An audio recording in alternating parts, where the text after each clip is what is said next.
विजयदशमी हिंदुओं के द्वारा मनाया जाने वाला एक प्रमुख त्योहार है। यह त्योहार अक्टूबर के आसपास आने वाले अश्विन के चंद्रमास में आता है। बुराई के ऊपर अच्छाई की जीत की मान्यता के रूप में इस त्योहार को विजयदशमी बुलाया जाता है। विजयदशमी त्योहार के पीछे कुछ कथाएं बहुत प्रचलित है। बहुत समय पहले एक महिषासुर नाम का राक्षस था जो बहुत शक्तिशाली था। इसकी उत्पत्ति पुरुष और भैंस के संयोग से हुई थी, इसीलिए उसे महिषासुर कहा जाता था। उसने अमर होने की इच्छा से ब्रह्मा जी को प्रसन्न करने के लिए बड़ी कठिन तपस्या की। ब्रह्मा जी उसके तप से प्रसन्न होकर बोले, वत्स उठो, इच्छा अनुसार वर मांगो। महिषासुर ने उनसे अमर होने का वर मांगा। ब्रह्मा जी ने कहा, वत्स, एक मृत्यु को छोड़कर जो भी कुछ चाहो मैं तुम्हें प्रदान कर सकता हूँ, क्योंकि जन्मे हुए प्राणी का मरना तय होता है। महिषासुर ने बहुत सोचा और फिर कहा, ठीक है प्रभु, देवता, असुर और मानव किसी से मेरी मृत्यु न हो। तथास्तु। कहकर अपने लोक में चले गए। वर प्राप्त करके लौटने के बाद महिषासुर समस्त दैत्यों का राजा बन गया। उसने दैत्यों की विशाल सेना का गठन कर पाताल लोक और मृत्यु लोक पर आक्रमण कर समस्त को अपने अधीन कर लिया। फिर उसने देवताओं के इंद्रलोक पर आक्रमण किया।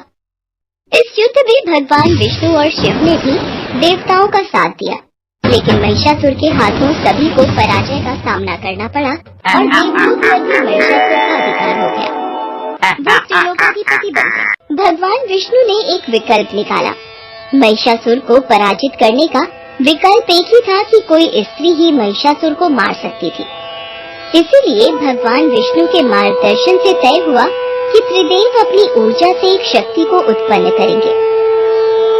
इस पर सहमति जताते हुए भगवान विष्णु, भगवान शिव और ब्रह्मा जी तथा इंद्रदेव के शरीर से एक दिव्य तेज निकलकर एक परम सुंदरी स्त्री के रूप में प्रकट हुआ।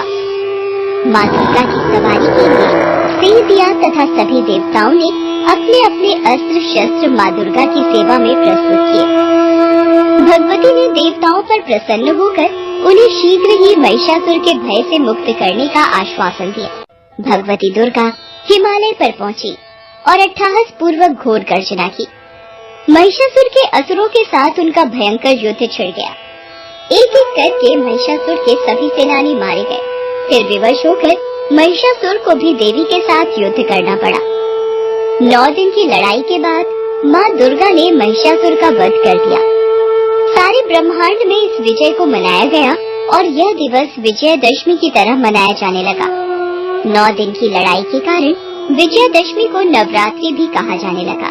विजय की प्राप्ति 10वें दिन हुई तो इसे दशहरा भी कहा जाने लगा। माँ दुर्गा और उनके सभी रूपों को भी पूज्य माना जाने लगा।